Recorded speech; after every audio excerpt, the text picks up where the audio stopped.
And now the Sci-Fi Channel original special, Battlestar Galactica Revealed. You look so lovely tonight.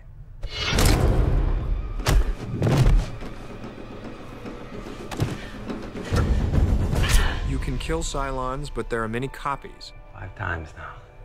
Their consciousness and their entire memory is instantaneously downloaded into a new body, and they resurrect. You've been reborn. And this, in some ways, makes them a very difficult enemy to ever really conquer, because as many times as you mow them down, more just keep coming up behind them. This man has been identified as a Cylon agent. There's only 12 models of Cylons that we know. Some may not even know they're Cylons at all. They could be sleeper agents programmed to perfectly impersonate human beings until activation. This idea that your best friend, your lover, the person whom you've known your entire life might be able to turn on you in a way you would least expect at a time you would least expect. Let's get you debriefed. Yes, sir. Sharon, aboard Galactica in the miniseries, was unaware that she was a Cylon. Roger that, Galactica. And then at the end of the first season, she suddenly took out a gun and shot Adama in the chest. Thank you, sir. Thank you. And realized that, oh my God, I was a Cylon sleeper agent, and my programming suddenly activated, and I shot one of the men that I care about the most in the universe. What happened? Secure that thing in the break. There's another Sharon, who simultaneously was on Cylon-occupied Caprica. Are you prepared for the next step? Yes. She encountered Hilo, Sure.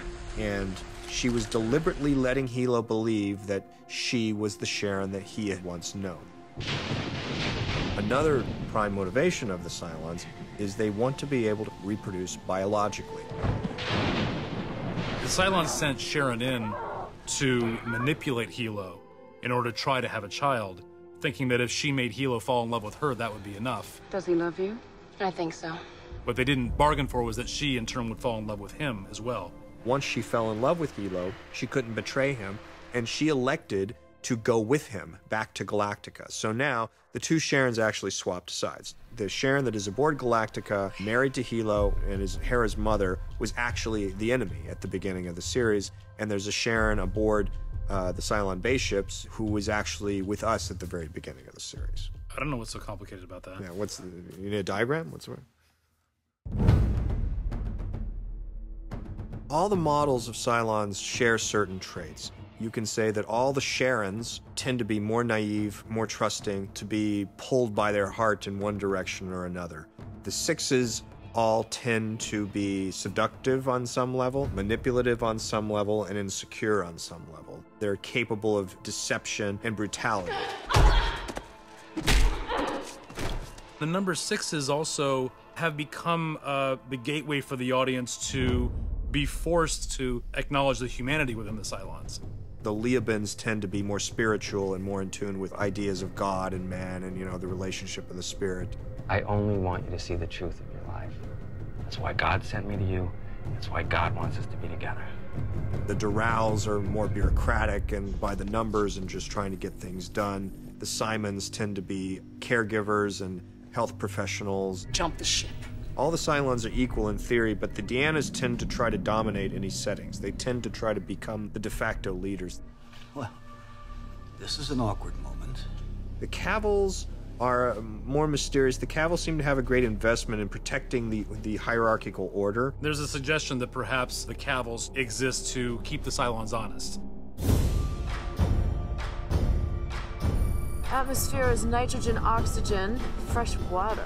At the end of the second season, they found a planet that was hidden from the Cylons in a nebula. So they stayed on this planet that they christened New Caprica. Probably pneumonia. So give him something. I'd love to. I've been out of antibiotics for months. The New Caprica experience was not going well. And then, suddenly, the Cylons found them anyway. Cylons just jumped into orbit. And the fleets jumped away. They arrived in force, so then began the Cylon occupation of New Caprica. What do you want to do now, Captain? The same thing we always do. Fight them until we can't. Ready? Now. Fracking insurgents. After several months, Adama and Lee came back with Galactica and Pegasus and managed to rescue the human population.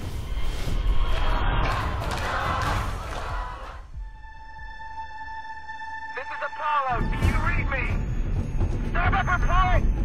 Kara went out on a mission where she got into this weird headspace. She was flying towards this gas giant, and she started feeling drawn into it, and eventually she spiraled straight in, and her ship exploded, and she was killed. No! And everyone aboard Galactica certainly felt the impact of that death. The reverberations of it were still being felt, by the end of the third season, when suddenly a Viper appears, and Kara's inside and says, "I've been to Earth, and I'm gonna take us there." There's a lot of questions going into year 4 about who and what is Kara Thrace. That song you're humming, I hear it everywhere. But I can't really hear it. You know what I mean? Yeah, it's like you can grab just a part of the melody and then it goes away, like it's something from childhood. At the end of the third season, we revealed 4 of what we call the final 5 Cylons. There's Anders, Tori, Colonel Ty, and Chief Tyrrell. And essentially, they didn't know they were Cylons until the end of the season. After all this time, a switch goes off just like that. Colonel Ty is probably the biggest Cylon hater of all, which was one of the great reasons why he made the perfect Cylon. I am an officer in the Colonial Fleet.